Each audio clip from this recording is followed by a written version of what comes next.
exterior que nos siguen desde las primeras charlas que hemos comenzado este año. Y bueno, el trabajo Tito Holguín y Paula Mughetti, perdón.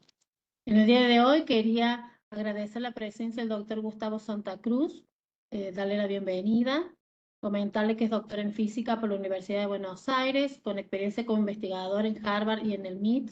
En la Comisión Nacional de Energía Atómica ha gestionado proyectos como la terapia por captura neutrónica en boro y actualmente dirige el Centro Argentino de Protonterapia. También lidera el Laboratorio Nacional de Imagenología Preclínica, desarrollando técnicas avanzadas en imagenología.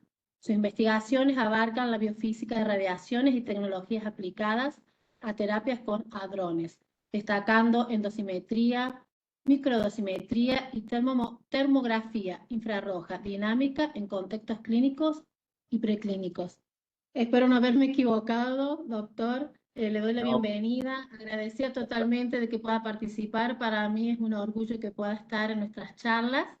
Y bueno, le doy el paso para su lugar para que pueda empezar con su charla. Muchísimas gracias. No, muchísimas gracias a ustedes. La verdad que es un placer para mí y poder transmitir las cosas que hacemos y que también haberme enterado de que hay gente de otros países también interesados en escuchar esto. La verdad que es un placer y vemos que en la región hay mucho interés también por promover las actividades asistenciales, especialmente en la radioterapia, en la medicina nuclear y por supuesto el avance hacia modalidades más avanzadas, más complejas, como es la que les voy a contar hoy. Bueno, si quieren, yo inicio la presentación, si les parece. Sí, por favor, cuando usted quiera. Sí, por supuesto. Muchas gracias.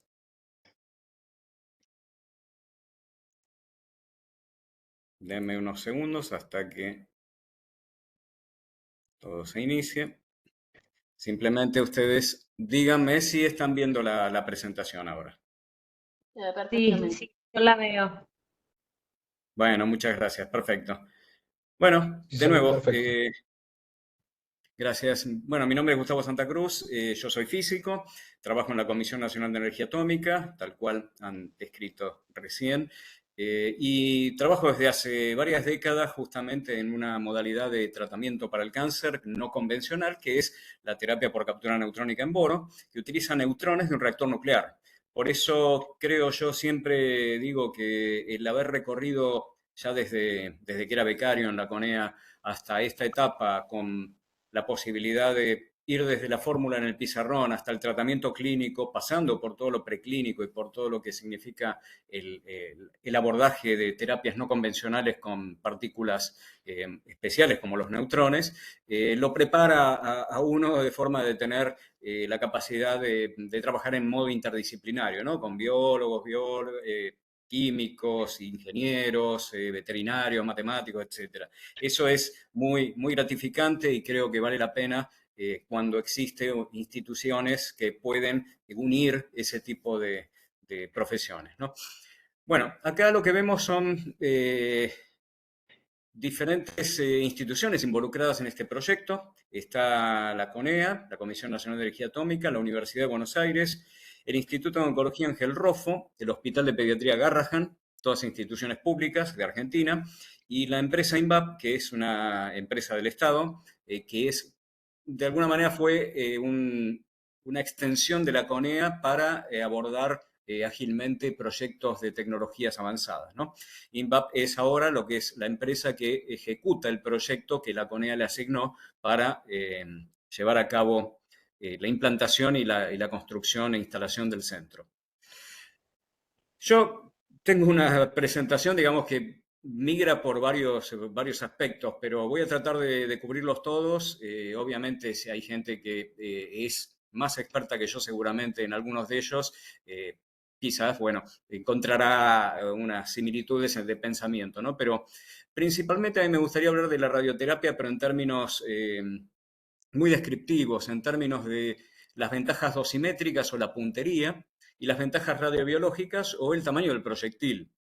Y tratar de distribuir en este gráfico las modalidades que conocemos hoy. Aquellas que fueron empleadas y siguen siendo empleadas con fotones de fuentes de cobalto o en este caso hoy día con los aceleradores lineales de megavoltaje, rayos X de altas energías, todas han evolucionado hacia mejorar la puntería, es decir, tener la capacidad de entregar la dosis lo mejor conformada posible en el volumen tumoral y tratar de evitar la irradiación de tejidos normales. Ahora, lo que no ha ocurrido es la utilización de otro tipo de proyectiles, porque finalmente el proyectil que se pone en movimiento y que crea el daño en el ADN de la célula tumoral es el electrón, ya sea puesto en movimiento por los rayos X o por el propio haz, si es de electrones, ¿no? Si uno pone en este gráfico ahora otras partículas, protones, núcleos de helio, carbono, neón, neutrones y algunas cosas más sofisticadas como piones, todas ellas se agrupan en lo que se llama hadronterapia. La hadronterapia viene de la palabra hadrón, que el hadrón es la partícula que es susceptible de interacciones nucleares. En ese sentido, reúne a todas estas modalidades. Ahora, la gran pregunta es, ¿por qué no tenemos disponible estas modalidades tan frecuentemente como las modalidades de radioterapia? Porque lo que ocurre es que avanzar hacia el extremo óptimo del gráfico implica una complejidad tecnológica y también una descripción biofísica de la acción de la radiación compleja. Y la complejidad siempre está de la mano de, bueno, inversiones, en el caso de este tipo de instalaciones, que son mucho más costosas comparadas con un acelerador lineal, ¿no? Luego pueden ponerse en términos de costo-beneficio algunas cosas, en términos de duración de las instalaciones, etcétera, pero bueno, vamos a continuar en lo que es la descripción que estoy contándoles. La hadronterapia se considera la forma más avanzada de radioterapia. Se utilizan casos en donde las opciones de tratamiento con la radioterapia convencional, con haces de fotones, son limitadas y podrían presentar riesgos importantes para los pacientes. Las principales modalidades, como yo les estaba contando, es protones, iones, terapias con neutrones. Nosotros en CONEA tenemos una terapia que se llama BNST, que fue la que hemos recorrido y nos ha permitido tratar pacientes con neutrones en reactor nuclear y por eso digo, quizás eso explique por qué la CONEA está detrás de estas modalidades complejas, ¿no? A ver, vamos a tratar de comparar lo que sería la incidencia de un haz de fotones con respecto a la dosis en profundidad. Si uno incide, acá estoy mostrando la imagen de la izquierda, es una tomografía de un corte en el cráneo. Con un haz de fotones, el haz de fotones tiene un máximo de energía depositada a los 3-4 centímetros, luego decae porque se atenúa. Este lugar sería el tumor que yo quiero tratar. Lo que quiero mostrar con esto es que los haces de fotones continúan siempre, independientemente de dónde esté ubicado el tumor, es decir, continúan irradiando a lo largo del camino.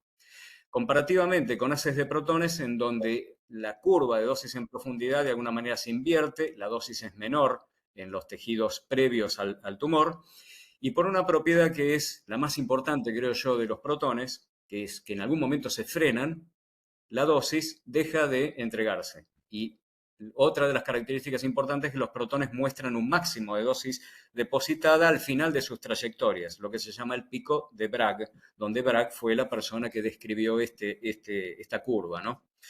Es decir, si yo tengo una situación en donde tengo tejidos normales que tengo que proteger, una zona en donde quiero maximizar la deposición de dosis y una estructura crítica vecina en la cual quiero proteger también y evitar que la radiación llegue, lo que puedo utilizar son estos haces de partículas más pesadas que tienen esta propiedad de frenarse en alguna profundidad, ¿no? Bueno, esto lleva a que se establezcan postulados de la protonterapia o de las terapias con iones que le asignan un carácter diferente, como ser la capacidad de entregar toda la dosis en el tumor, poca o ninguna radiación detrás del mismo colateralmente, o una baja dosis integral por tratamiento. Esto redunda en la reducción de efectos secundarios y la mejora de la calidad de vida también del paciente. Ahora, para no ser injusto con los fotones, porque los fotones son la herramienta de la radioterapia por excelencia de referencia y también la más usada, sabemos que no se emplean, como yo estaba mostrando en este caso, una incidencia única, excepto en algunos casos muy específicos, sino que se utilizan incidencias varias de distintos lugares para concentrar la dosis en el lugar donde está el tumor. Ahora, yo puedo conseguir esta misma conformación de dosis utilizando protones e irradiando mucho menos órgano, como podemos ver en la imagen de la derecha. Eso es lo que le da la ventaja a la protonterapia en términos de la mejora en la puntería. Ahora, del calibre, todavía no estoy diciendo nada, pero los protones son 2000 veces más pesados que los electrones. ¿Qué es lo que pasa? Las partículas pesadas crean un daño en el ADN más complejo que el daño que crea el electrón y eso lleva a que la célula le cueste más reparar ese daño y muera en el intento de reproducirse de una manera más efectiva. Por eso es tan importante considerar la puntería de las partículas más pesadas de forma de que todo ese daño se concentre en el lugar específico donde está el tumor.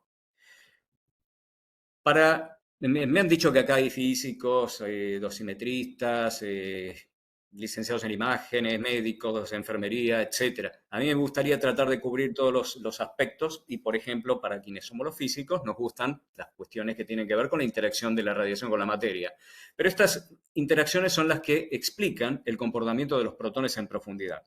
Por ejemplo, lo que se llama dispersión coulombiana es la interacción con los electrones de las capas orbitales del átomo, lo que hace que ese electrón eyectado sea el causante de la dosis depositada. Los protones prácticamente no pierden su trayectoria porque son 2000 veces más pesados que los electrones. Ahora, cuando los protones se acercan un poco al núcleo, que también tiene la misma carga, lo que ocurre es la dispersión repulsiva, ¿no? Y es lo que hace que el haz de protones se vaya abriendo a medida, se vaya dispersando lateralmente a medida que vamos entrando en el material irradiado. Y la última interacción importante es la captura del protón por el núcleo. Eso hace que ese protón inicial, ese protón incidente, digamos, salga de mi haz, pierda un poco de fluencia por este tipo de eventos, pero se creen núcleos activados que luego decaigan emitiendo algunas cosas. Y también que se produzcan emisión de partículas secundarias que no son las terapéuticas, ¿no? Como neutrones, partículas alfa, fotones, protones secundarios, etc. Bueno, en resumen, estas son las tres tipos de interacciones que dependen de la incidencia del protón, que son las que explican las propiedades de los haces. La propiedad de la dosis en profundidad está dada por este pico, que se llama pico de Bragg prístino, que puesto en términos de un gráfico dosis en profundidad, me muestra que al final de la trayectoria es donde se deposita la mayor cantidad de dosis. Yo puedo utilizar picos de Bragg de distintas energías iniciales para llegar a distintas profundidades. Las energías están medidas en megaelectronvolt, es una unidad que se utiliza en física nuclear, y, por ejemplo, para tener un haz de protones, con un haz de protones de 230 MeV, que es 2/3 de la velocidad de la luz, podemos llegar hasta 32 centímetros de profundidad. Eso es imposible de lograrlo con ningún haz de fotones al día de hoy, no hay manera. Eso nos permite tratar tumores muy profundos también. Variando la energía, puedo lograr tener estos picos concentrados en diferentes profundidades, por ejemplo, con 69 MeV a 4 centímetros. A 4 centímetros. Perdón, yo no sé si hay alguna pregunta o hay algún micrófono abierto, pero si quieren... Esto lo acabo de cerrar. Cualquier cosa pueden hacer consultas, pero bien. Por supuesto, por supuesto. Porque yo no los veo, por eso, nada más. Gracias. Bueno, yo lo que puedo hacer también con estos picos de Bragg es construir diferentes distribuciones de dosis en profundidad. Puedo ir sumando picos de Bragg. ¿Cómo lo hago? Bueno, variando la energía y variando el tiempo que cada uno de estos picos o cada uno de estos haces requiere. Entonces voy a tener distintas intensidades y puedo construir distribuciones uniformes de haces de protones. Bueno, números de trabajo, por ejemplo, beneficio clínico de la protonterapia. Un número que se estima conservativo para poder mostrar cuáles son los pacientes que se beneficiarían considerablemente, son 120 pacientes por año por millón de habitantes. Recordemos más o menos que bueno, la radioterapia se aplica en el 50% de los pacientes en general. Y esto vendría a ser un 5% de todos los casos de radioterapia que requieren tratamiento, ¿no? Ese número obviamente va a ir aumentando con el tiempo y va dependiendo también de la conveniencia de la instalación de este tipo de capacidades, las cuales, como digo, son más, requieren más inversión, pero que tienen otras características, ¿no? Bueno, los criterios para la indicación. El primero es una cuestión también obvia en radioterapia en general, mejorar la calidad de vida, disminuir la dosis y mejorar la calidad de vida, pero la palabra clave es drásticamente, es decir, en una proporción tal que realmente se justifique. Eso es criterio obviamente médico, pero es aquello que determina que se pueda decidir por la protonterapia versus la radioterapia estándar. Aquellos pacientes que tienen tumores muy cerca de estructuras críticas. Entonces, ahí obviamente la puntería es fundamental. Tengo que poder irradiar el tumor sin acumular dosis en estructuras críticas que terminen siendo mayores que las dosis de tolerancia. U otro caso, tumores que son muy resistentes a la radioterapia estándar. Y ahí es donde el calibre del proyectil es importante. Ahí es donde la radioterapia estándar no puede controlar el tumor y entonces debería yo aplicar una dosis muy alta para poder hacerlo. Y entonces pondría en peligro a los tejidos en el camino de la radiación. Estos tres criterios, todos de alguna manera convergen en una población especial, que es la población pediátrica. Es un caso obvio debido justamente a la muy alta sensibilidad a los efectos secundarios de la radiación que causan deterioro en el crecimiento, en el desarrollo, ya sea intelectual como físico. Y otra cosa importante, la edad de la población es tal que la probabilidad de un segundo tumor radioinducido no es despreciable. No es lo mismo un paciente pediátrico de 3 años que va a radioterapia que un paciente de 75, 80 años, en donde ya el segundo tumor inducido por la radioterapia no es un problema porque eso ocurre dentro de 10 o 20 años, pero un paciente pediátrico que tiene toda la vida por delante, esto tiene que ser muy claro, ¿no? Bueno, de acuerdo a las recomendaciones de la Sociedad Astro de Oncología de la Radioterapia, hay dos grupos. Uno que es el de las indicaciones ya estándar, basado en evidencia clínica, en donde las aseguradoras de salud son las que pagan los tratamientos, y son los grupos que cubren los tumores del sistema nervioso central en general, tumores de cabeza y cuello avanzados, y todos estos que yo estoy listando acá, en donde una de las características más importantes es la ubicación y, digamos, por ahí la resistencia, la radioresistencia, ¿no? El caso de los niños, de nuevo, sistema nervioso central en niños es por excelencia el ejemplo que se utiliza para mostrar la ventaja terapéutica que tiene la protonterapia.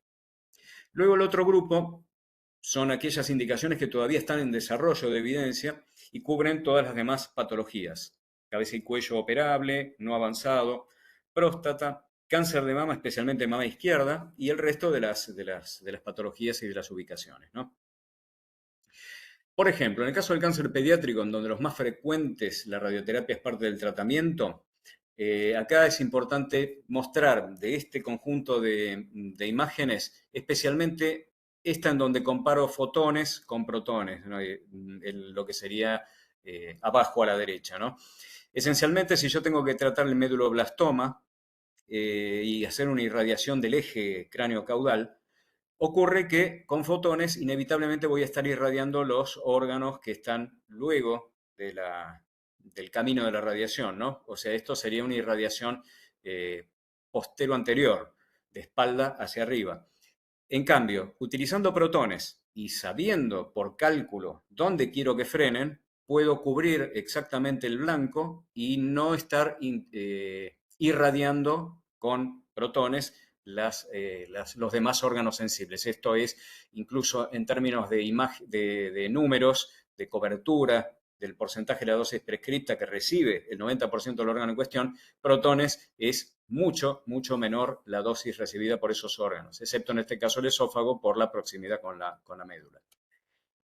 En el caso del tratamiento del melanoma ocular, también este es otro target, otro blanco por excelencia para protones, en donde la precisión es fundamental y tengo que poder irradiar exclusivamente el melanoma. Recordemos que el melanoma coroidal, por ser melanoma, también es altamente metastásico y pone, digamos, a lo largo del tiempo, en pocos meses, en riesgo al paciente. Antes había una enucleación, el ojo se removía, luego se aplicaban placas con emisores de partículas beta en lo que sería la coroides, la parte posterior del globo ocular. Ahora se utiliza radioterapia externa y en particular protones. En protones se usan haces muy colimados, muy delgados. Acá vemos una de las instalaciones en el centro de París para el tratamiento de protones, con el paciente completamente inmovilizado y con un haz que se dispara exclusivamente cuando el ojo está mirando en una determinada dirección a través de indicaciones que se le dan al paciente y a través de referencias espaciales, ¿no? Utilizando retroproyección de campo óptico, utilizando rayos X, etcétera, se determina el momento exacto del disparo. Y esto lleva a que el porcentaje de cura del melanoma ocular sea del 95% utilizando esta técnica.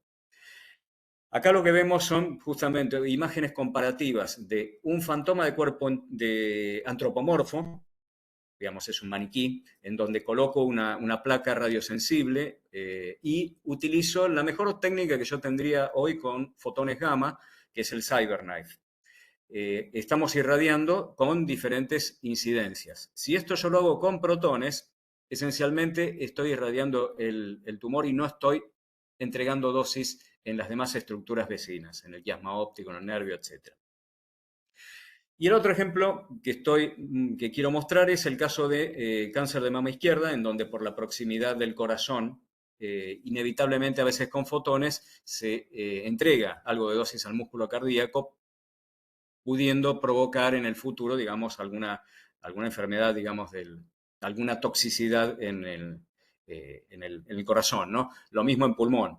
Con protones yo puedo dirigir mucho mejor la dosis, justamente por esas propiedades que tienen las partículas, y puedo cubrir con alta precisión todo el volumen blanco que quisiera tratar. Acá se utiliza también intensidad modulada, en donde los haces de protones los modulan en corriente, ¿no? Estas son partículas, es corriente de alguna forma. Y me permite, de alguna manera, cubrir aquellas zonas más grandes con un haz más ancho y luego con haces más delgados y de menor intensidad todas las zonas vecinas en donde yo quiero entregar la dosis con alta precisión. Y el otro y último caso que yo voy a mostrar es las diferencias dosimétricas entre planes de fotones y de protones para el tratamiento de próstata.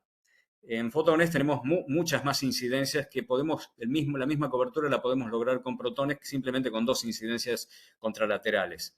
Lo que si nosotros hiciéramos la resta de una imagen respecto de la otra, veríamos que las diferencias de dosis inevitablemente, digamos, entregadas por fotones, pueden llegar a ser hasta una tercera parte de la dosis total administrada. Es decir, nosotros estamos entregando con protones mucha menos dosis en los tejidos vecinos que en el caso de fotones. Bueno, paso a la historia. Acá el desarrollo de las máquinas aceleradoras de protones se remonta a 1930 en la Universidad de California. Ernst Lawrence, no sé si alguno vio la película Oppenheimer, pero Ernst Lawrence estaba justamente con Oppenheimer trabajando en ese momento en la concepción del proyecto Manhattan, y él había desarrollado el primer ciclotrón acelerador de protones. A ver, ¿qué quiere decir ciclotrón? Si yo tengo que acelerar una partícula cargada, tendría que poner un campo eléctrico de tal forma de que a medida que la partícula va avanzando, le voy entregando energía con ese campo eléctrico. Si yo lo tengo que hacer, por ejemplo, para las energías utilizadas en protonterapia de 230 MeV, velocidades cercanas a 2/3 de la luz, con un acelerador que es completamente lineal, necesitaría varias cuadras. Entonces, lo que hago es enrollar la trayectoria de los protones mediante un campo magnético intenso que lo confina al protón moviéndose. Y eso fue el desarrollo del primer ciclotrón hecho por Lawrence. 1946. Físico que también había trabajado en el proyecto Manhattan y fuera estudiante de Lawrence, propone el uso de protones para el tratamiento del cáncer. Yo creo que en aquella época, luego de la bomba atómica, muchas personas realmente decidieron tratar de hacer algo útil más que estar tirando una bomba y dijeron, bueno, empleemos todo este conocimiento de alguna forma para hacer algo útil. Y así, de hecho, los cálculos que se hacen hoy día en radioterapia por una técnica que se llama Monte Carlo fue creada también en el proyecto Manhattan. Bueno, hoy día los centros de protonterapia tienen estructura hospitalaria. Hasta 1990, los tratamientos de protonterapia eran realizados en los laboratorios de física nuclear. Recién en 1990 se instala el primer ciclotrón en el Massachusetts General Hospital y en la Universidad de Loma Linda, y empiezan a aplicar protonterapia ya basada en hospitales, mediante un contexto que es apropiado para un tratamiento clínico de cáncer, en donde tiene que haber múltiples profesionales alrededor del paciente. Bien, respecto de la tecnología, la manera de acelerar protones u otros iones también, carbono, oxígeno, etcétera, es a través de dos tipos de máquinas que se llaman ciclotrones o sincrotrones. Son dos cosas diferentes.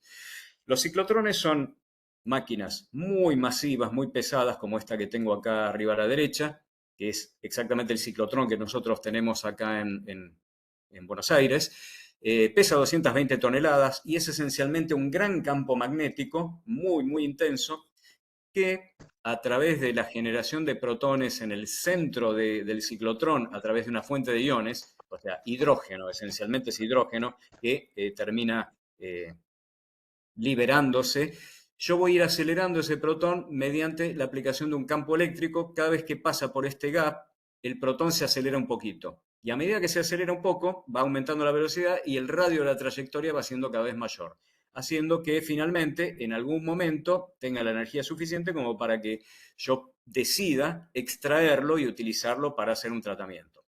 Ahora, ¿qué pasa? Tenemos problemas físicos. Vino un tal Einstein y dijo, la masa de los protones o la masa de las partículas moviéndose a grandes velocidades cercanas a la luz aumenta desde la visión del observador.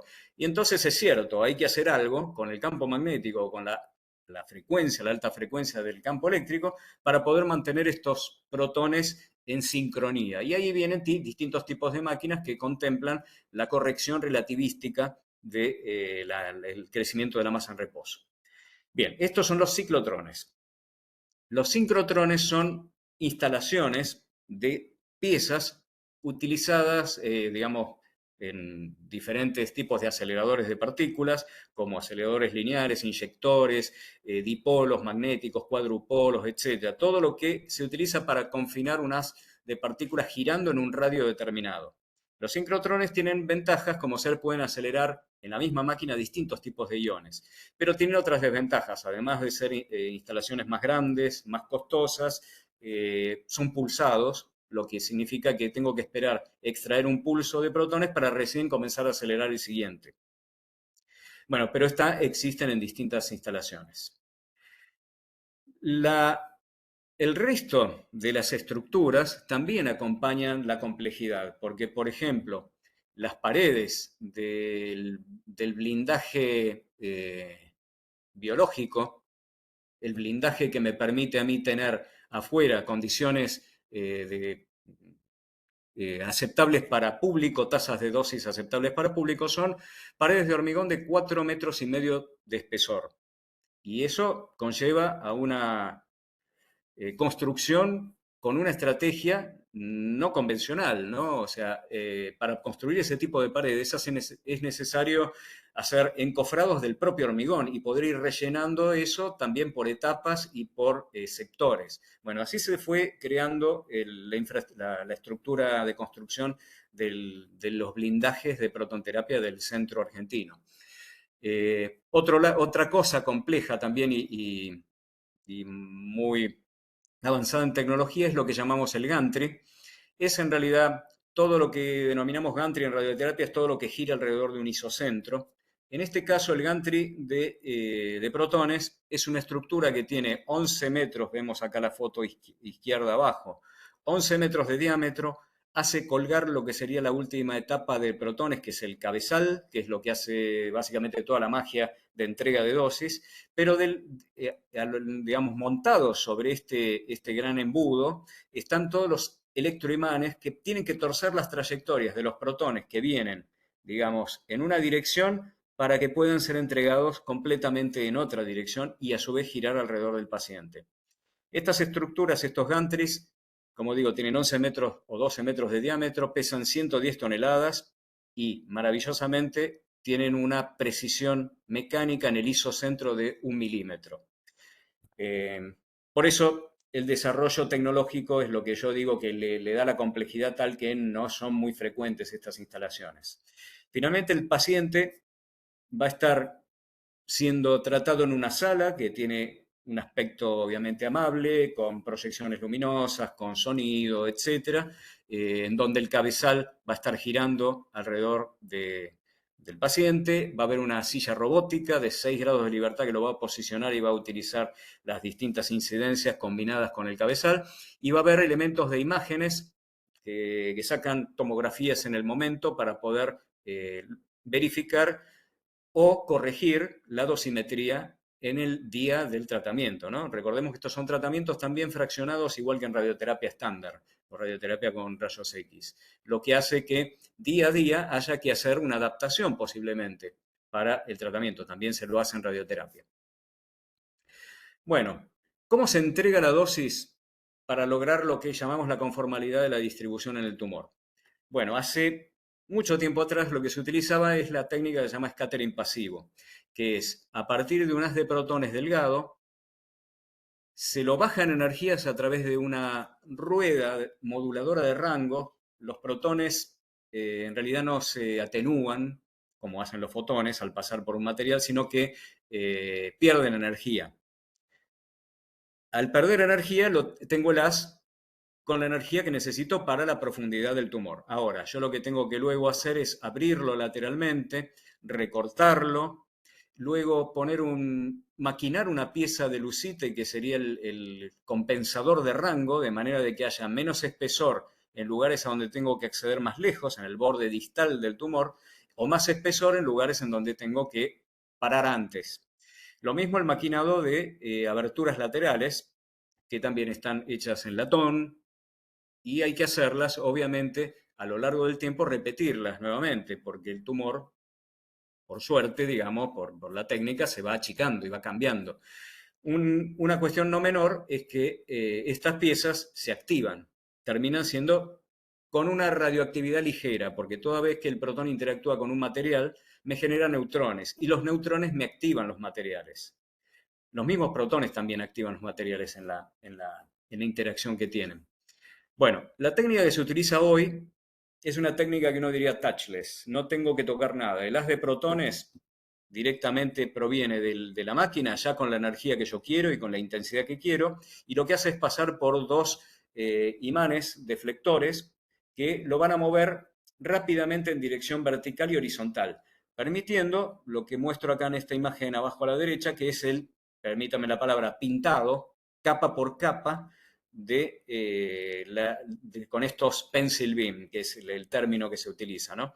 Entonces yo voy a ir aportando dosis desde la capa más alejada hasta la capa más cercana, pero barriendo exactamente el volumen que yo quiero tratar. Y por supuesto voy a ir sumando la dosis en las capas que ya tuve previamente antes de llegar a la anterior. De ahí lleva que la planificación de tratamientos, lo que son los sistemas computacionales, tengan una complejidad en el cálculo que es realmente grande. Acá el pencil beam tiene que contemplarse en el cálculo toda una cuestión dinámica, el movimiento del haz de protones, ¿no? Pero bueno, me permite tratar campos muy extensos, 30 por 40 centímetros, no utilizar superposición entre campos. Si yo quiero tratar una columna completa, lo puedo hacer con el pencil beam, y por supuesto produce muchos menos neutrones, que los neutrones obviamente son perjudiciales para el paciente porque son mutagénicos, son altamente mutagénicos. Bien, acá hay algunas imágenes de las estrategias para lograr la conformidad, de nuevo, como digo, en distintos formatos, utilizando scattering pasivo o scanning, logrando evitar o logrando conformaciones de dosis con volúmenes reentrantes, o, por ejemplo, la última técnica, que es la terapia de arco con protones, intensidad modulada y con pencil beam, en donde el arco del gantry va girando en forma continua y el pencil beam se va adaptando instante a instante y barriendo todo el área de control de tumor. Bien, paso ahora a cosas que son obviamente de interés para una institución como la nuestra, como CONEA, que es una institución científico-tecnológica. Pensar en cómo mejorar distintos aspectos que contribuyen. El día de hoy hay mucho ámbito para investigar en protonterapia, en terapias de otros iones e incluso en radioterapia. Yo no digo que esté todo ya conocido y todo listo. Hay muchas cosas todavía para estudiar. En particular, yo voy a mostrar 4 o 5 temas que me parecen relevantes. Entre ellos, dado que la cantidad más importante en el cálculo de la protonterapia es el rango de los protones, es decir, dónde están terminando su trayectoria, la información para el cálculo proviene de una tomografía, como es en radioterapia estándar. Ahora, no hay una relación unívoca entre las unidades Hounsfield, para aquellos que hacen imágenes saben de qué estoy hablando, o lo que sería la densidad electrónica o el gris de la tomografía, esencialmente. No hay una relación unívoca entre las unidades Hounsfield y la cantidad más importante, que es el poder frenador del material para protones, por ejemplo, en algunos tejidos. Eso significa que tejidos con la misma densidad electrónica o la misma unidad Hounsfield tienen distintos valores de poder frenador. Entonces yo tengo que poder romper esa degeneración, tomografía, poder frenador, o unidades Hounsfield, poder frenador. Para lo cual, bueno, hay mucho trabajo, mucho tema de investigación en esta área. Esencialmente, conocer muy bien la composición material, porque las dos cantidades, el poder frenador y lo que sería el coeficiente de atenuación, dependen de la densidad electrónica, pero cada uno tiene sus otras dependencias y no son las mismas, ¿no? Obviamente hay otras incertezas en protonterapia, como es en radioterapia, como el posicionamiento, los movimientos del paciente, pero dado que estamos hablando de un haz de protones de alta precisión, es importante saber dónde termina, porque si yo me paso en el rango voy a estar irradiando tejido normal y si me quedo corto voy a estar subdosando el tumor. Otro tema también de interés es lo que se llama la efectividad biológica de los haces de partículas, en donde se adoptó por una serie de experimentos radiobiológicos que se hicieron alguna vez, una conversión de dosis de fotones a dosis de protones mediante un aumento de un 10%, es decir, la aplicación de un factor de eficacia biológica relativa de 1.1. Ahora, esa cantidad, que en realidad es algo que se puede determinar con experimentos de supervivencia o con experimentos ya de toxicidad, de control tumoral o de probabilidad de complicación de tejido normal, en realidad depende de muchas otras cosas. No voy a entrar en los detalles de las dependencias de ese factor, pero por ejemplo, va a depender de la profundidad. Para unas de partículas, los protones son más efectivos cuanto más lentos son, biológicamente hablando. Va a cambiar con la dosis. Si yo aplico dosis más bajas, ese factor es más alto. Si la tasa de dosis es más alta, el factor aumenta. La calidad de la radiación también, la capacidad de reparación de las células, la oxigenación, todo lo que en la radiobiología, en la radioterapia se puede ver, bueno, en protonterapia es al máximo de su expresión. Por eso, la aplicación de un único factor RBE o de 1.1 está en cuestionamiento hoy día. Realmente hay mucho para estudiar desde el punto de vista radiobiológico. Hay un efecto que no sé si lo conocen, pero fue descubierto hace muchos años atrás, muchas décadas, y fue redescubierto más recientemente, que se llama efecto flash. En la radioterapia nosotros entregamos dosis a una tasa de dosis relativamente manejable. Por ejemplo, si yo voy a entregar 2 Gray de dosis, esa es la unidad del Gray, lo hago en 1 minuto. Esa tasa de dosis es 2 Gray minuto. Ahora, yo puedo entregar esos 2 Grays, pero en 1 milisegundo. Eso sería una tasa de dosis flash. Sería una altísima tasa de dosis. ¿Qué pasa? Digamos, si bien estoy entregando la misma dosis, aparenta haber un efecto protector en el tejido sano cuando se irradia a esas altas tasas de dosis, comparado con la misma dosis aplicada, pero una tasa de dosis convencional. Parece como que el tejido no se entera que fue irradiado. Hay todavía muchas teorías y mucho espacio para investigar si tiene que ver con la recombinación de los radicales libres, con la depresión completamente del oxígeno en el tejido sano, o cosas por el estilo, u otros modelos ya más complejos de interacción físico-química y biológica del ciclo celular y los factores protectores de la radiación. Pero bueno, al día de hoy, lo que se encuentra empíricamente que con tasas de dosis de 17 Gray segundo a 170 Gray segundo, tiempos de irradiación muy, muy cortos, como digo, quizás un milisegundo, y dosis mayores que 8 Gray, el efecto flash es protector en el tejido sano. Ahora, nosotros nos podemos preguntar, bueno, pero ¿qué onda en el tumor? Porque si en el tumor también tengo un efecto protector, no me sirve de nada. Bueno, flash demuestra ser tan eficiente como la convencional en el control tumoral. Y por eso se está trabajando mucho en poder ver si estas máquinas son capaces de generar pulsos súper rápidos de protones para llevar a cabo el efecto flash. Hoy día se ha avanzado incluso hasta en algunos protocolos clínicos con pacientes, se han hecho protocolos clínicos veterinarios también, para ir viendo, estudiando la toxicidad a largo plazo, porque a corto plazo vemos que no hay toxicidad, pero a largo plazo no sabemos. Bien, nada, esta es una imagen histológica de tejido normal no irradiado, tejido irradiado con flash y en el medio, tejido irradiado con la misma dosis, pero a radioterapia estándar. La fibrosis es muy apreciable en lo que sería, en este caso, la imagen de la histología del medio.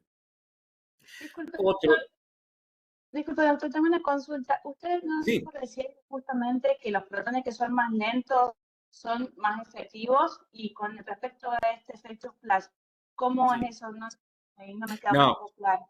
la cuestión es esta. Cuando yo digo protones que son más lentos o más efectivos, en realidad, imagínate un pico de Bragg que se produce prácticamente en 10 a la menos 10 segundos. Son lentos relativos a sí mismos, ¿no? Entran a 2/3 de la velocidad de la luz y cuando llegan al final, llegan a velocidades muy grandes también, pero lentas comparado con la velocidad de entrada, quiero decir. Acá lo que estoy hablando es de la entrega de la dosis, digo, en un pulso, básicamente. La gran pregunta, y que quizás termine teniendo algo que ver con lo que vos estás preguntando, es, ¿aplico flash en todos lados o aplico flash por ahí en el final de la trayectoria de los protones donde tengo la interfase con el tejido sano y ahí me interesa bajar la toxicidad, etcétera, digamos? Es como que hay muchas preguntas. La tuya es súper válida, tiene más que ver en realidad el efecto flash con la entrega rápida de dosis que con la velocidad propia del protón. Pero todo es válido porque si son protones más efectivos, también probablemente puedan ser o no sensibles al flash.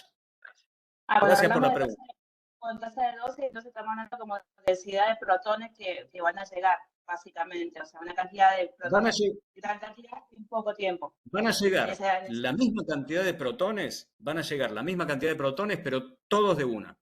Vamos a hacerlo así. Ajá, En vez ahora de... entiendo. ¿Cómo? Ahí sí, ahí lo entendí bien. Ah, Gracias. perfecto, perfecto. Es decir, en vez de entregar esos, no sé, 10 a la 9 protones en un minuto, los entrego todos en un milisegundo. Pero estoy entregando la misma cantidad de protones. Bien, sigo.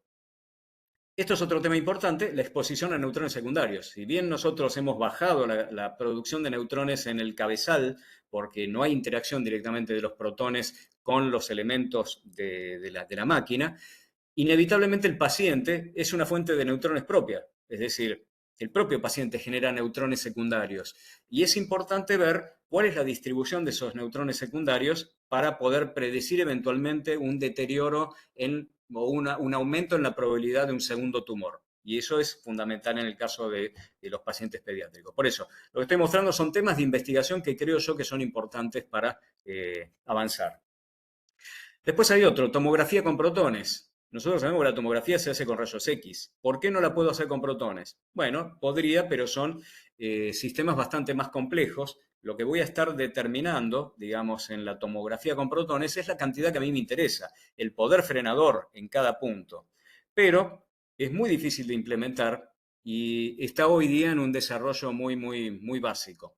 Lo que yo quiero mostrar acá es esta imagen. Imagínense que ustedes tienen un gran experimento en donde hay que hacer todas estas mediciones, etcétera, pero requieren un haz de protones. ¿Y dónde lo van a hacer? Bueno, en una sala clínica los domingos a las 4 de la mañana. ¿Por qué? Porque hay pacientes. Los pacientes tienen prioridad. Entonces, acá es donde la CONEA pensó qué hacíamos para hacer investigación y no perturbar la parte clínica. Incluimos en el proyecto una sala para investigación dedicada con un haz de protones de la misma calidad que el haz de protones clínico, pero exclusivamente para hacer investigación. Entonces, como la máquina puede distribuir protones a las distintas salas en distintos momentos, en particular uno puede requerir protones para investigación perfectamente durante la actividad clínica. Bueno, una de las cuestiones a resolver como yo contaba, la dualidad en la relación de unidad de Hounsfield y poder frenador, se lo puede mejorar con un tomógrafo específico, con un tipo de tomógrafo que se llama de capacidad espectral o de energía dual. Es un tomógrafo que, como todos los tomógrafos, tiene distintos kilovoltajes, pero en particular los utiliza simultáneamente o casi simultáneamente. Mientras gira el gantry del tomógrafo, la fuente de kilovoltaje cambia a 4.000 ciclos por segundo, entre 80 y 140 kilovolts, por ejemplo. Y entonces lo que me genera son dos imágenes prácticamente completamente registradas entre sí, que tienen distinto mapa de atenuación, con lo cual yo puedo romper esa dualidad y hacer un mejor cálculo. Cuando, estando en los congresos internacionales, uno pudo entender este tipo de cosas, intervino y dijo, gente, ¿por qué no compramos un tomógrafo de capacidad espectral? Para entonces ya adelantarnos y estar a todo nivel en la mejor situación. Y fue así que en el centro de protonterapia nosotros vamos a tener este tipo de tomógrafo, que para quienes hacen imágenes es una máquina espectacular. Es decir, tiene 256 cortes, puede sacar un latido cardíaco en un solo shot, digamos, completamente sincronizado, puede hacer un cuerpo entero en 10 segundos y tiene un gantry, un bore de 80 o 85 centímetros de diámetro, que me permite reconstruir la piel, me permite quitar artefactos sin tener que andar inventando nada en la imagen, utilizando esta combinación de imágenes, y me permite también reducir mucho la dosis entregada por tomografía, especialmente para pacientes pediátricos. Una cosa interesante también es que los protones me generan emisores de positrones. Emisores de positrones, sabemos que hay una tomografía específica que utiliza, se llama PET, que se le inyecta al paciente una droga que tiene flúor 18, que es un emisor de positrones. El positrón es un electrón positivo que simplemente a los milímetros de haber recorrido el material se aniquila con un electrón y me produce dos fotones de 511 keV que los puedo detectar en coincidencia por la máquina. Ahora, yo al irradiar con protones estoy creando emisores beta más, emisores de positrones, el carbono 11, el oxígeno 15, el nitrógeno 13, etc. Si yo llevo al paciente luego del tratamiento a una cámara de positrones para los detectores apropiados, lo que voy a observar es la huella de los protones dentro del paciente, debido a la creación de estos radioisótopos temporarios, ¿no? O sea, 20 minutos la vida media del carbono 11, por ejemplo. Me permite reconstruir a posteriori la distribución de dosis, por ejemplo, que eso es importante para la corroboración de la retrospectiva. Otro fenómeno interesante es la emisión de fotones rápidos, fotones instantáneos.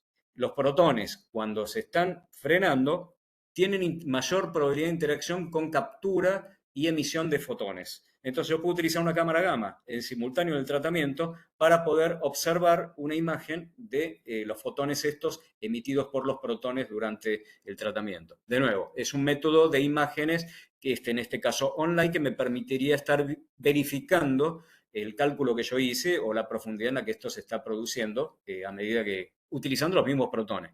Utilizando esa reacción que decíamos, ¿para qué nos sirve? De las tres reacciones que yo mostré, bueno, la de captura del protón en el núcleo, en este caso. Bueno, ¿qué pasa en el mundo?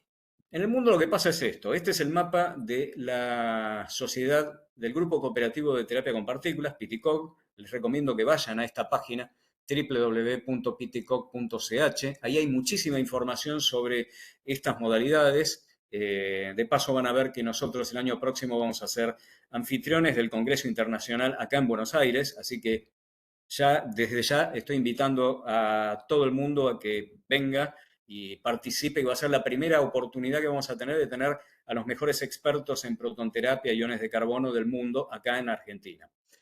Bueno, lo que vemos es esto. Decimos, bueno, es una cuestión de hemisferio norte versus hemisferio sur. Hay aproximadamente 130 centros en el mundo, unos más o menos repartidos en tercios entre Estados Unidos, Europa y Asia. Estados Unidos, entre paréntesis, tiene la misma cantidad de centros que Europa. Me parece que es justamente una sobreestimación de la radioterapia en general que ocurre. De hecho, hay más máquinas que pacientes que requieren radioterapia. Y si en realidad uno acá superpone el mapa de los países en desarrollo, ahí vemos cuál es la verdadera causa. La verdadera causa es eso. Los países desarrollados son los que pueden invertir, los que pueden empujar estas tecnologías y los que, por supuesto, tienen una población que es capaz de acceder a estas modalidades que son, obviamente, más caras. Ahora, este centro va a ser el primero en Latinoamérica. Te voy a mostrar ahora imágenes, estamos muy cerca ya del inicio de prender el ciclotrón, digamos, pero para mí es el momento clave en donde esto tiene que ocurrir en la región. Acá tenemos la capacidad, lo hemos podido realizar en Argentina por la presencia de la Comisión Nacional de Energía Atómica, INVAP y los hospitales públicos Roffo y Garrahan, y yo creo que eso se puede replicar en los demás países de la región. De hecho, el viernes próximo yo voy a estar en Alatro, en el Congreso de la Sociedad Latinoamericana de Radioterapia, y ahí vamos a estar hablando justamente de protonterapia en esa reunión. Bueno, nuestro centro, el Centro Argentino de Protonterapia, es, como digo, la primera iniciativa en Latinoamérica, pero es importante ver qué significa protonterapia en la región latinoamericana. Veamos en Sudamérica y pongamos este número, 120 pacientes por millón de habitantes. Yo puedo hacer la cuenta simplemente por la población de los diferentes países y ver la cantidad de pacientes que beneficiarían fuertemente de la protonterapia, digamos, simplemente haciendo esta cuenta. Disculpe, voy a prender una luz, se está haciendo de noche. Pero lo puedo poner en términos de salas también. Por ejemplo, decir, una sala trata más o menos unos 300 pacientes por año. Entonces, si yo tengo ¿cuál sería el número de pacientes que se beneficiarían? Bueno, Argentina necesitaría unas 17 salas, Brasil 78, y así vemos los diferentes países de la región sudamericana. En términos de salas, se necesitarían más de 150 salas para poder entonces dar el mejor beneficio de esta modalidad. Si consideramos los países pediátricos también, los pacientes pediátricos, si hacemos un poco la misma cuenta, en este caso con datos que yo derivo del Hospital Garrahan argentino, miren solamente este número, Sistema Nervioso Central y Argentina. Los pacientes candidatos podrían completar una sola sala. Una sola sala podría dedicarse a pacientes pediátricos del Sistema Nervioso Central. Claramente, la región también uno puede hacer la misma cuenta y ver la importancia que sería de tener protonterapia también en otros países. Más aún si uno considera esto, y esto por ahí es lo más impactante de todo, ¿no? La diferencia entre países de altos versus bajos ingresos. Los chicos en los países de altos ingresos sobreviven el 75%.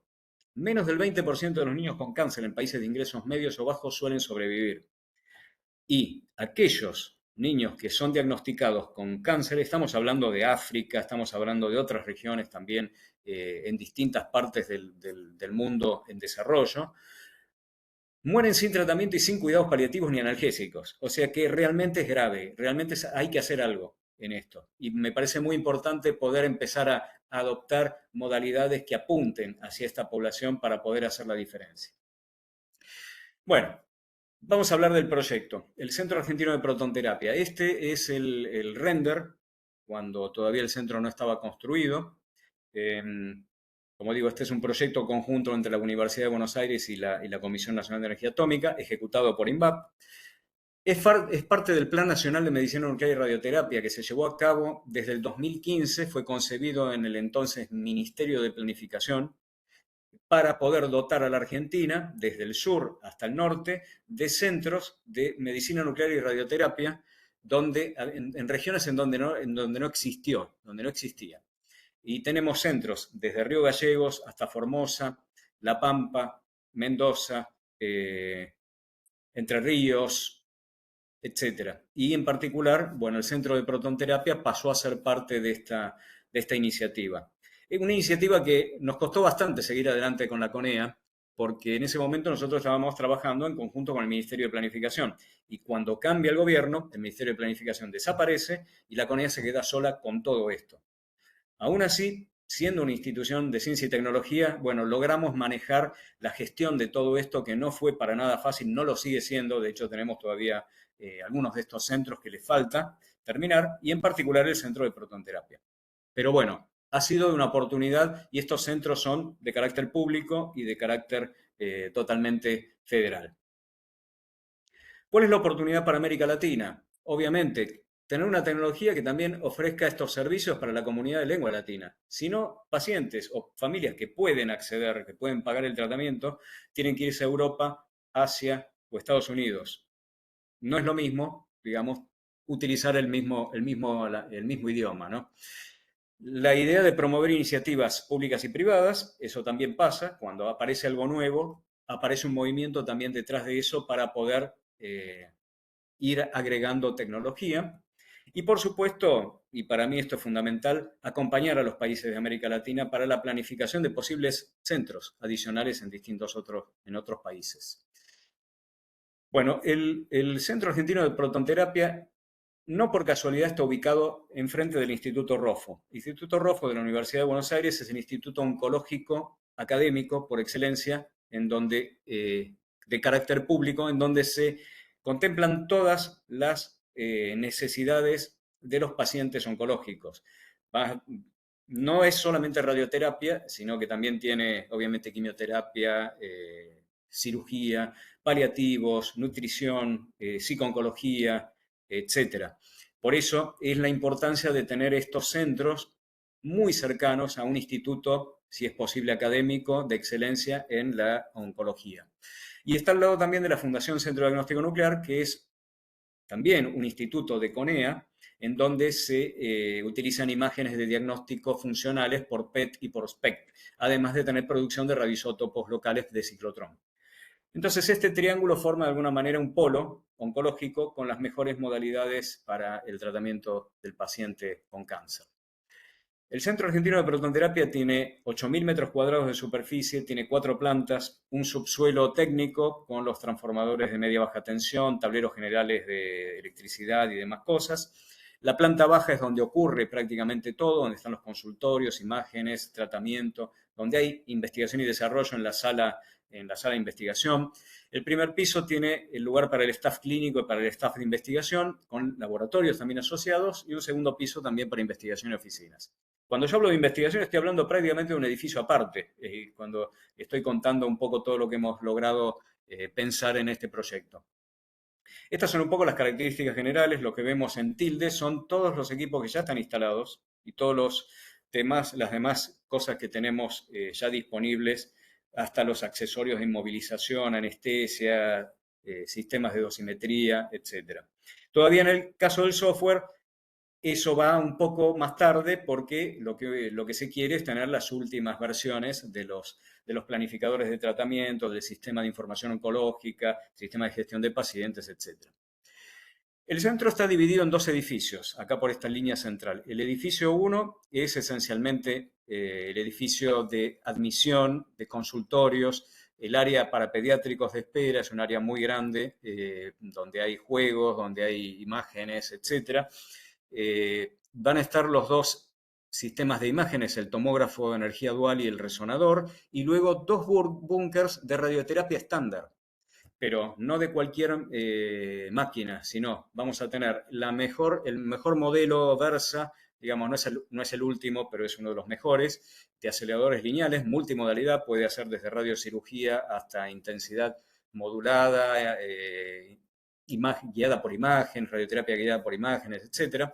Y otro que se llama CyberKnife, que es un brazo robótico que tiene un acelerador lineal en la punta, capaz de irradiar básicamente desde cualquier dirección. Ese es el primero en el país, incluso con el tomógrafo. Del lado izquierdo lo que vemos es toda la instalación de protonterapia, está el ciclotrón, ahora voy a mostrar detalles de cada una de estas cosas que produce los protones, una línea de selección de energías y preparación de las, y luego la línea de transporte que va a ir a parar a un gantry, al otro gantry o finalmente a la sala de investigación. Específicamente el área de protonterapia, acá están un poco las imágenes de lo que ya está instalado. Los dos gantries, todavía las salas no tienen este aspecto, todavía estamos con lo que sería el esqueleto, digamos, del gantry con la máquina, pero eso está bueno porque uno lo puede ver antes de que se oculte. Y estas son todas las partes asociadas a la línea de transporte de haz que llega hasta investigación. Más o menos tenemos unos 40 metros de cuadrupolos que van guiando los haces hasta las distintas salas, más las guías de protones hacia los gantries, ¿no? O sea, contemplando aproximadamente unos 60, 70 metros de electroimanes, cuadrupolos, dipolos, etcétera, cada uno de ellos de cientos de kilos, ¿no? Como para que tengan una idea de la magnitud de los equipos. Para la gente que hace dosimetría, bueno, esto es lo que nosotros vamos a tener. Vamos a tener fantomas de agua, como los estándar, pero para utilizar cámaras de ionización ya específicas para protones, cámaras de ionización multicapa, paneles digitales y demás elementos para poder caracterizar todas las propiedades de los haces de protones, en profundidad, en sección, en intensidad, en todo. Obviamente los sistemas de dosimetría computacional, como digo, son lo que vamos a adquirir dentro de poco. El Versa ya viene con su planificador de tratamientos, que es el Mónaco. El CyberKnife viene con el Accuray, también de fábrica. Y para protonterapia, nosotros estamos eligiendo el RayStation, que es un software que también es la primera vez que ocurre acá en Argentina, que es muy de los mejores que hay para justamente terapias con protones y con carbono, etc. Tienen un montón de capacidades, etcétera, como todos los software hoy día, y utilizan procesadores gráficos para poder hacer los cálculos. Bueno, acá hay algunas imágenes durante la construcción del centro. Esto era en noviembre del 2019. Si bien el proyecto empezó en el 2015, pasó por una etapa en donde le costó seguir adelante. No fue fácil demostrar la importancia que tenía el centro. De hecho, tuvimos mucha mala prensa a lo largo de esos años tratando de hacerlo desaparecer. Pero, sin embargo, sobrevivió. Pudimos traer expertos internacionales que dijeron que sí, que eso era importante para Latinoamérica y que Argentina estaba en condiciones de poder instalar el primer centro. Y así comenzamos la construcción en noviembre del 2019. Esto es el edificio convencional, o el edificio 1. Ya en enero del 2020 ya teníamos la planta baja y parte de las columnas, pero después vino la pandemia. Nos pasó eso en febrero del 2020. Si bien se frenó un poco la obra, igual se pudo terminar de construir lo que sería la estructura del edificio 1, se pudo traer el ciclotrón y todos los elementos de la línea de haz y los gantries, así que estuvieron en depósito hasta que se los pudo instalar, que eso fue durante este año. Estas son imágenes ya en octubre del 2021. El edificio 1 ya estaba prácticamente listo, acá van todos los sistemas de intercambio de calor, acá se estaba construyendo, digamos, haciendo la excavación de la zona del edificio 2 de protonterapia. Esto se hace en marzo del 2022, en donde se comenzó el colado de las primeras capas de hormigón de espesores de 4,5 metros en las paredes laterales, todo el conjunto de embutidos y de tuberías que lleva varios kilómetros, digamos, de caños adentro de toda la estructura. Acá se emplearon más o menos 1.300 camiones de hormigón, lo que es el equivalente a un edificio de 13 pisos para hacer esta construcción. Esto es en agosto del 2022. Los fierros no los vamos a ver nunca más, ya están metidos dentro del hormigón, pero estaba bueno verlos desde el vamos. Esto va a ser una imagen aérea ahora, que cuando quite el plano, ya desde visto de los gantries y superpuesto con el plano. Esto es en enero del 2023, ya el centro estaba prácticamente listo y es la única imagen que tengo que tiene la misma perspectiva que el render computacional que teníamos, pero ya el centro está completamente terminado. Esto es imágenes hoy del hall de entrada y admisión de pacientes.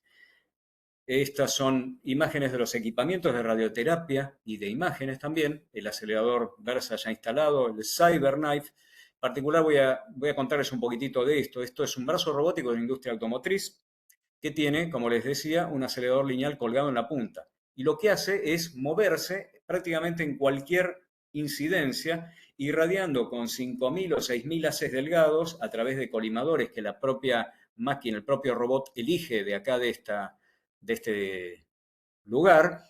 Una mesa robótica también con 3 grados de libertad y 2 sistemas de imágenes rayos X que están arriba, que van a parar a 2 paneles planos que están acá, que continuamente me está sacando imágenes del paciente en tiempo real y permitiendo a la máquina, a través también de técnicas de gating respiratorio, moverse, seguir el tumor, disparar en el momento apropiado y continuamente estar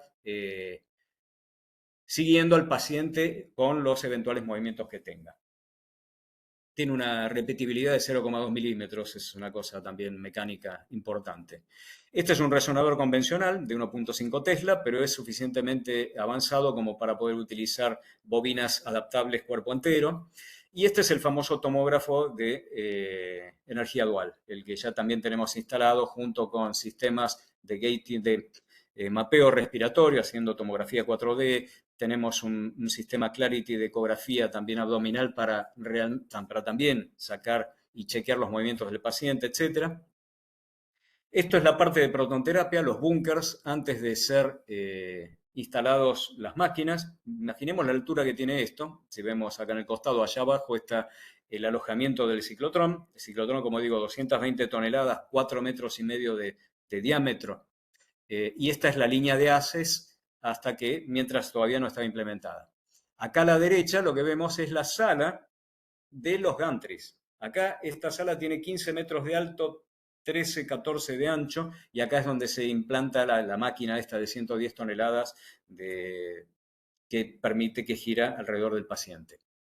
Bueno, esto ya es una de las etapas ya posteriores. Esta es la línea de haz que llega al cabezal de investigación. Acá estamos viendo desde investigación en sentido contrario. Los protones vendrían para acá, digamos, y acá uno pondría los experimentos que quiere realizar. Esto es ya la instalación de todo el sistema completo, desde ciclotrón, sistema de selección de energías y transporte de haces, y luego toda la línea de haz que va a los 2 gantries y a la sala de investigación al final de todo. Algunas piezas que a mí me resultan atractivas, que es, por ejemplo, el degradador que se utiliza para bajar la energía del haz, adaptarla justamente a la profundidad que yo quiero. Ya desde la salida del ciclotrón está este sistema. Los cuadrupolos y dipolos que me van preparando el haz de protones para terminar teniendo un haz bien determinado, con una intensidad apropiada y con una energía única.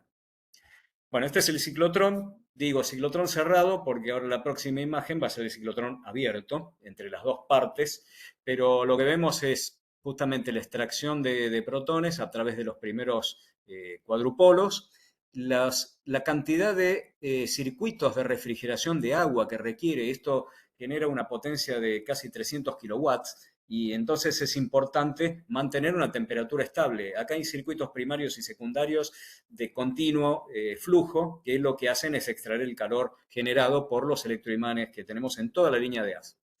El ciclotrón abierto, es esto que vemos acá, tenemos 100 toneladas arriba, 100 abajo, estas columnas que lo sostienen, y acá un profesional de la empresa belga, de IVA, que es lo que está chequeando el estado, la preparación del vacío de la línea. Bueno, hay detalles técnicos, la verdad que las curiosidades son un montón, uno podría estar horas contando de estas máquinas.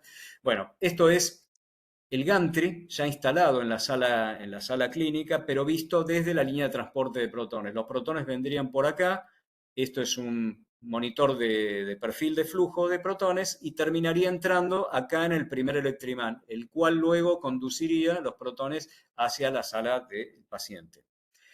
Este es el Gantry 2 visto desde clínica. Todavía, como digo, está el esqueleto de la máquina, acá está el cabezal, todavía pelado, no está cubierto por nada, 2 sistemas de imagen de COM-BIM-CT o tomografía de ascónico que protruyen en el momento que es necesario para sacar una imagen y luego vuelven para atrás, y este es el pie de la camilla que va a meterse dentro de la sala para el tratamiento del paciente. Esto es el mismo gantry ahora visto también desde la sala clínica, pero lo que vemos es el contrapeso de 40 toneladas de los electroimanes que están del otro lado. Cosas interesantes también son los rodamientos y este aro que está soldado en una sola pieza, vino así en una sola pieza. Es un aro de acero de precisión increíble. Bueno, esta es la máquina, ya el gantry, visto desde el subsuelo. Imaginemos que una persona tiene esta altura, esto sería la sala clínica, acá está la silla del paciente. El paciente estaría como flotando acá en el medio de todo esto, obviamente en un piso tipo oruga que va a ir moviéndose a medida que el gantry gira. Bueno, para que vean un poco la complejidad del sistema y la envergadura que tiene esto. Pero no menor, y muy lindo también, es el área de pediatría que ya tenemos lista, la sala de espera, la sala de juego de los pacientes, los consultorios y toda la preparación para dar el mejor momento, digamos, durante el tratamiento.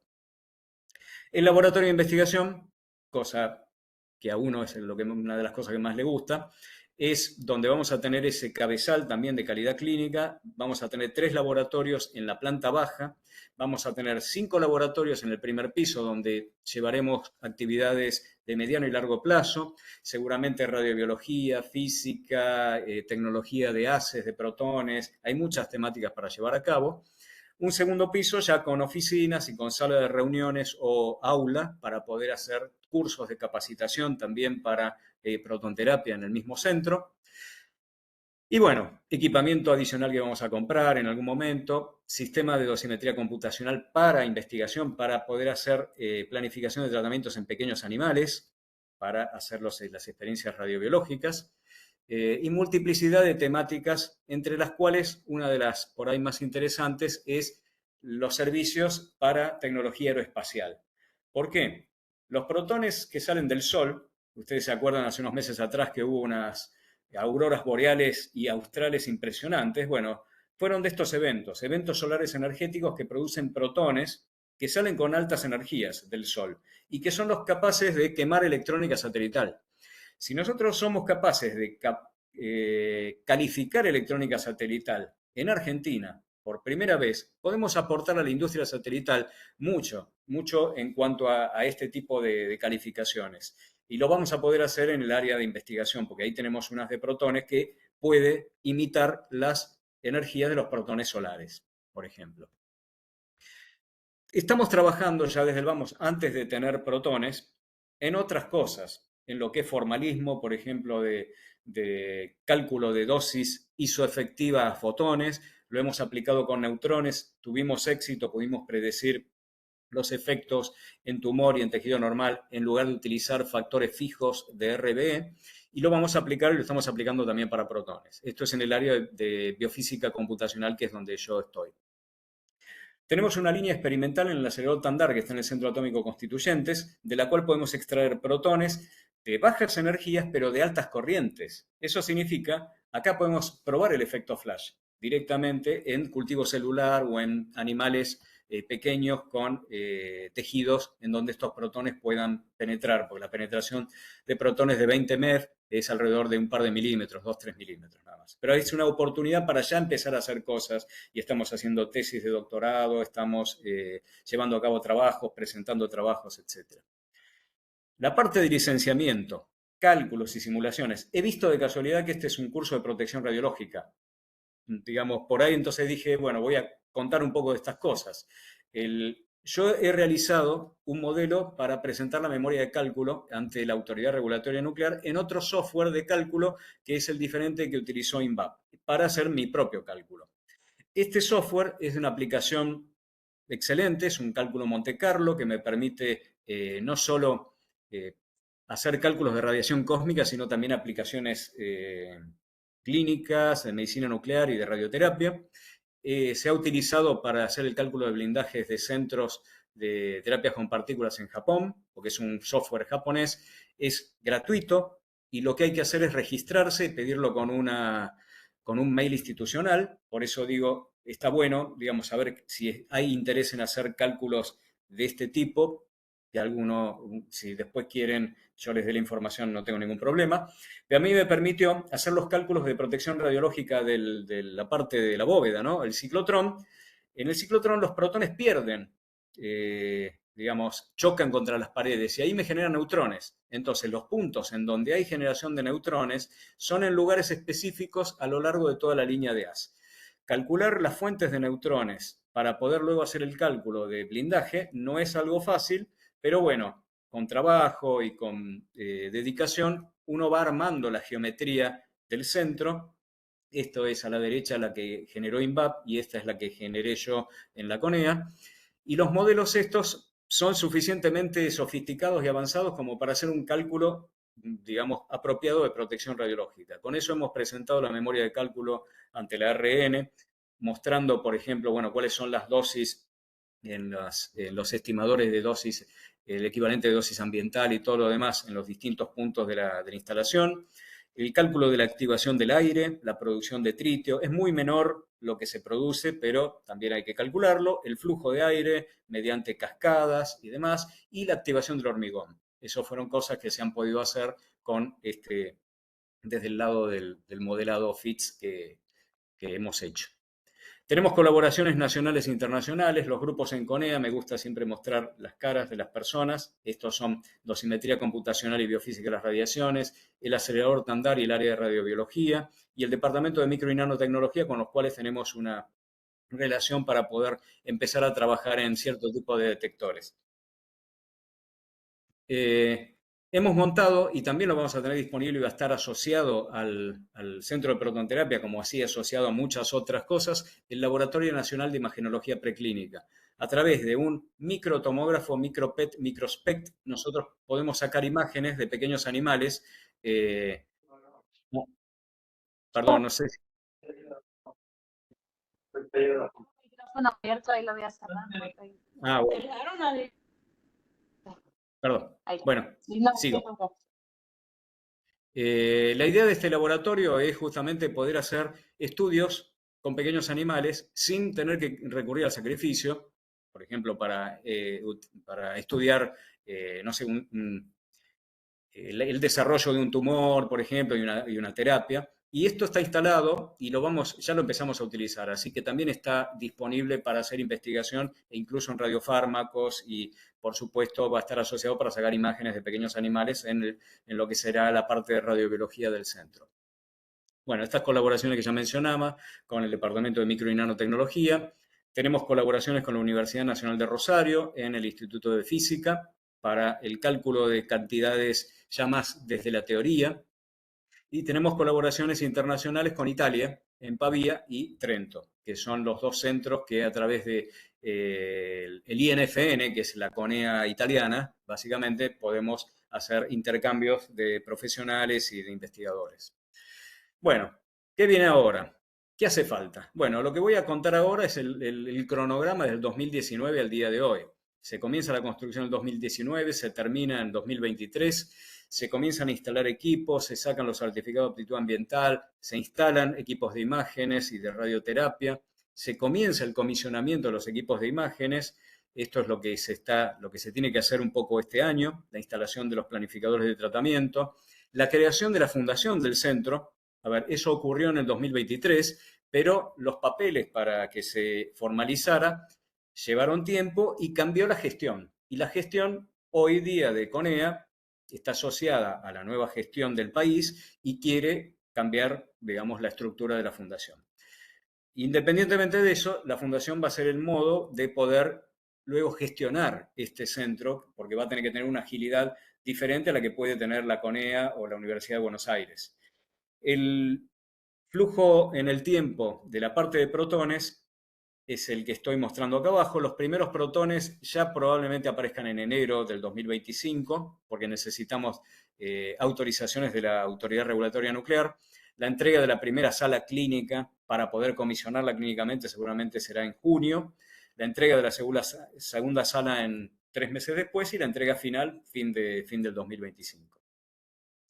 Así que bueno, Esto es un poco el mapa del staff que va a tener que tener el centro a 100% de operación, dos turnos, un total de más o menos unas 140 personas en las distintas modalidades, así que en el momento que la fundación comience a contratar gente, bueno, acá va a haber oportunidades justamente para trabajar.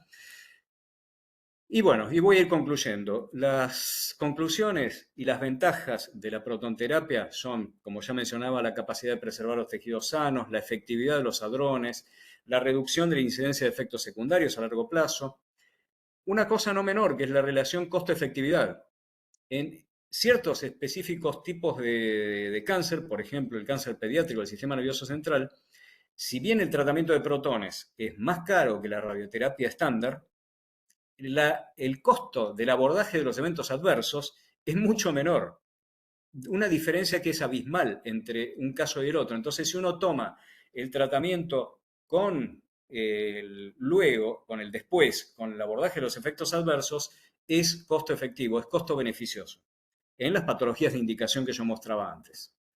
Obviamente, la importancia de promover modalidades avanzadas para el tratamiento para países en vías de desarrollo. Y bueno, ¿cuáles son las contras? La complejidad tecnológica y operativa, el mayor cuidado en la precisión de la entrega de dosis, la baja proporción de ensayos clínicos aleatorizados, pero por cuestiones éticas. La dosimetría es mejor. Entonces ya no puedo mandar en forma random pacientes a una rama y a otra, porque yo ya sé que hay algo que me está mostrando que la dosimetría es mejor, por ejemplo. Entonces, éticamente no es posible. Tendría que ser en circunstancias en donde la dosimetría sea parecida, en donde no haya evidencia todavía clínica, etc. Y eso es lo que también hace falta un poco para la aplicación en otras patologías. Bueno, finalizando, les anuncio justamente la conferencia internacional PITICOG 63, que va a ocurrir entre el 2 y el 7 de junio del 2025 acá en Buenos Aires. La página es piticoc63.org. Yo después les puedo facilitar esta presentación, si la quieren, en formato PDF, se la paso a Osvaldo, en donde ahí van a ver toda la información del Congreso a medida que lo estamos organizando. Así que están invitados, invitadas, todo el mundo, de todos lados, para asistir y poder ver de primera mano todo esto que les estoy contando. Va a haber una visita también al Centro de Protonterapia incluida en el Congreso. Bueno, les agradezco un montón. Yo pongo siempre esta imagen para acordarme hacia dónde estamos yendo y la importancia de no bajar los brazos nunca. Bueno, muchas gracias. Gracias. Excelente charla. Bueno, vamos a abrir, si quiere, si puede, tiene un poco más de tiempo, doctor, algunos debates y preguntas que tengan al doctor para hacerle. Bueno, yo tengo varias en realidad, así que sí. Primero, felicitarlo por la charla y además por, digamos, la existencia, porque estoy pensando que de 2015 a 2024 pasaron 4 gestiones diferentes y seguir con el proyecto y que lo puedan hacer me parece excelente y la paciencia y el esfuerzo de todos me parece excelente. Yo tengo, Tal cual, muchas gracias, así es. me imagino, debe ser bastante. Igual me alegra un montón que se esté construyendo. Usted ahí estaba viendo que habían 2 salas para, justamente van a tener 2 gantries para tratamiento y uno para investigación. Pero ¿cuántas salas puede tener un ciclotrón, digamos, para abastecer, digamos, cuántas podrían llegar a tener en algún futuro? ¿O un ciclotrón puede tener? Sí, esa es una excelente pregunta. Un ciclotrón como el que nosotros estamos instalando tiene capacidad de alimentar hasta 5 salas. ¿Por qué? A ver, ahí fue una cuestión también de la logística del tratamiento. Un tratamiento típicamente en promedio lleva 30 minutos por el posicionamiento, la verificación, la inmovilización, la toma de imágenes, etc. El tiempo de haz de protones es entre 2 y 4 minutos, nada más, de esos 30. Eso significa que yo puedo, durante el posicionamiento o el retiro del paciente de la sala, utilizar esos protones en otra. Y así sucesivamente. Con una buena administración de la logística del haz de protones, yo puedo operar hasta 5 salas. No es que no se pueda seguir el haz de protones más lejos. El asunto es, logísticamente, el máximo operable son 5 salas. Ahora, la pregunta es interesante también por lo siguiente. el tiempo de vida, digamos, de un acelerador lineal es aproximadamente 10 años, de un acelerador lineal de radioterapia estándar. La vida de un centro de protonterapia son 30 años. Si a su vez yo tengo 2 o 3 salas, yo puedo multiplicar por 2 o por 3 ese número de décadas, lo que significa que yo podría tener el equivalente a 6 a 9 aceleradores lineales en comparación con el uno dice, bueno, ¿cuánto me sale un acelerador lineal que vive 10 años? ¿Cuánto me sale un centro de protonterapia que vive 30 y que puede tener 3 salas? Y bueno, un factor 9 lo justifica. Lo que pasa es que lo que hay que tener es la inversión, la guita, digamos, para poder llevar a cabo ese proyecto. Por eso digo, lo importante acá es la inversión y la decisión de invertir en algo así, de forma de no solo mejorar la calidad de vida, sobre todo de pacientes pediátricos, sino también hay una relación económica beneficiosa ya a esta altura por la evolución de la técnica, ¿no? Y de los equipos. Es una inversión a largo plazo, digamos, porque justamente tendría más años de vida.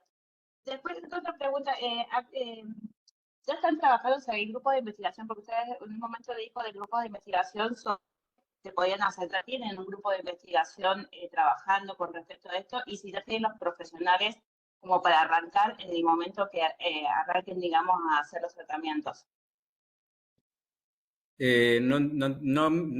Está difícil el sonido, pero no entendí bien la pregunta. Si había una pregunta. Si tienen justamente los profesionales para empezar a trabajar, digamos, en si tenemos los... está bien. No, es algo que se tiene que ahora llevar a cabo con la creación de la fundación. A ver, como digo, la CONEA está hoy tan limitada como las demás instituciones públicas en lo que es la incorporación de profesionales. De hecho, nos está pasando lo contrario, lamentablemente. Y la UBA, la Universidad de Buenos Aires, también le está pasando algo parecido en cuanto al presupuesto y a la capacidad de poder incorporar profesionales. Entonces, ni CONEA ni UBA van a poder contratar a este conjunto de profesionales que hay que pagarles con un sueldo competitivo a lo que ofrecen en cualquier centro de radioterapia privado. O sea, los tenés que mantener y son, por más que sea muy lindo y que la protonterapia sea primera vez en la historia acá y todo, bueno, estamos con carencia de profesionales en física médica, en radioterapia, en imágenes. Por eso es muy importante, sabiendo de que ustedes son, que entiendo que hay composición de esas profesiones, que justamente vean lo relevante que es la formación que tienen y lo difícil que seguramente ha sido y los años que llevan.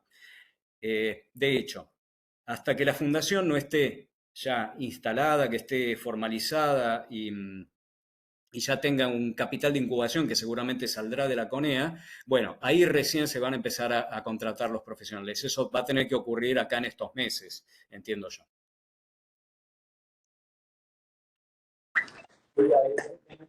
Gustavo, buenas tardes. Ezequiel, ¿cómo se determina la dosis adecuada de protones para un tratamiento efectivo y seguro en pacientes individuales? Perdona, yo entré tarde, no sé si este tema ya lo habías tratado, pero me llamaba la atención. No, está bien, no hay ningún problema. En principio, se asume que las estrategias y los esquemas de fraccionamiento de la radioterapia estándar también son aplicables en protonterapia. Es decir, si decís, bueno, para el tratamiento de X patologías se necesitan 25 fracciones de 2 Gray cada una, lo mismo se va a aplicar en protonterapia. Lo que se va a hacer es la cuenta a fotones equivalentes. Se va a multiplicar por ese factor 1.1 y se va a, de alguna manera, entender que se hizo el equivalente. Lo que va a ocurrir es que con protonterapia las dosis en los tejidos normales van a ser mucho menores. Entonces ahí tengo dos alternativas. O priorizo la toxicidad, priorizo que va a haber menos toxicidad en los tejidos sanos y causo el mismo grado de control tumoral, o subo el límite de tolerancia de tejido normal para causar un mejor grado de control en el tumor. Eso es la diferencia. Pero la prescripción es muy parecida a la radioterapia estándar. Entonces, si vos sabés cómo prescribir en radioterapia estándar, sabrías cómo prescribir en protonterapia, con excepción del delineamiento de estructuras, los márgenes y todo eso que tiene más que ver con protones. Ahora, la tarea del físico es más relevante en cuanto a la complejidad, porque va a tener que tratar con los haces muy diferentes, y ahí es donde la planificación de tratamientos y la física médica es fundamental, la formación también. Sí, precisamente por eso yo preguntaba, porque siento que el laburo para nosotros los físicos médicos va a ser más complejo por la cantidad de márgenes y diseños que habrá que hacer a la hora de planificar.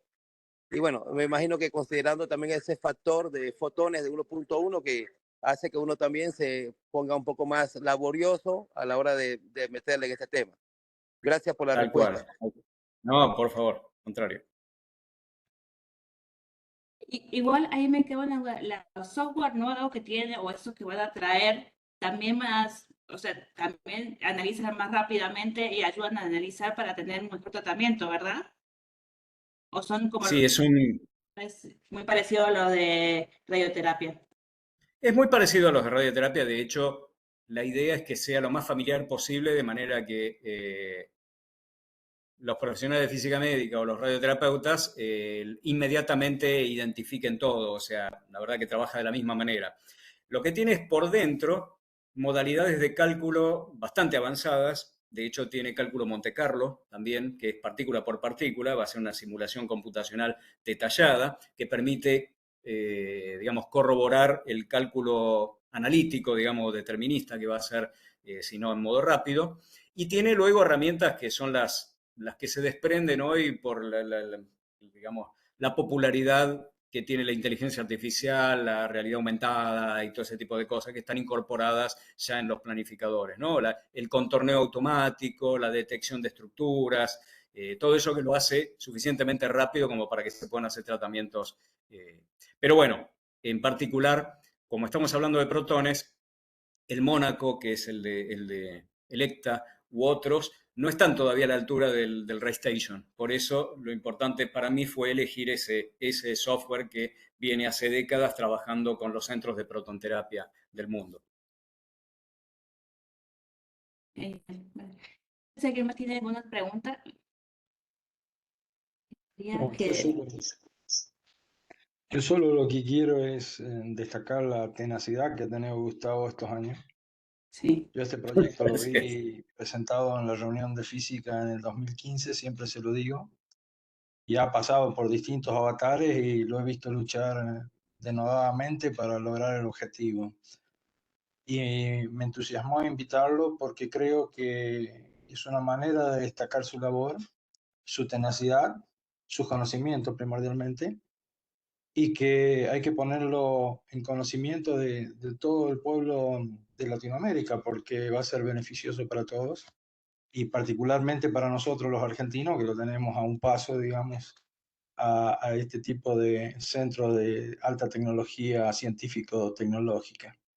Así que, Gustavo, más que nada, un agradecimiento muy grande desde el área nuestra de radiofísica. Yo también trabajo en la Universidad en Física en San Luis, y particularmente en física médica.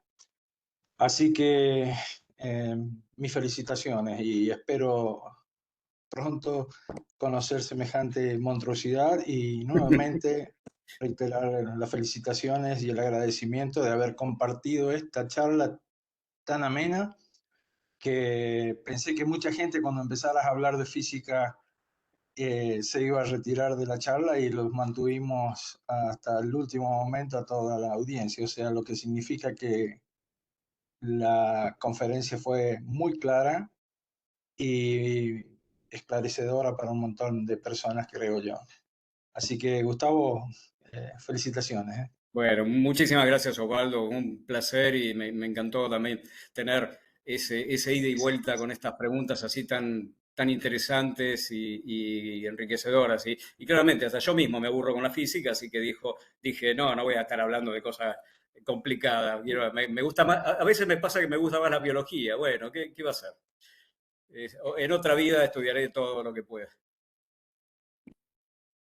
Y ahí les digo que, bueno, si con el tenemos canal de YouTube justamente que estamos subiendo todas las charlas, así que si me permite voy a subir esta Sí. charla a nuestro canal para que justamente todos puedan volver a verla e incluso pueden ver, digamos, la página para si quieren el año que viene ir al congreso que organizan. Excelente, muchísimas gracias.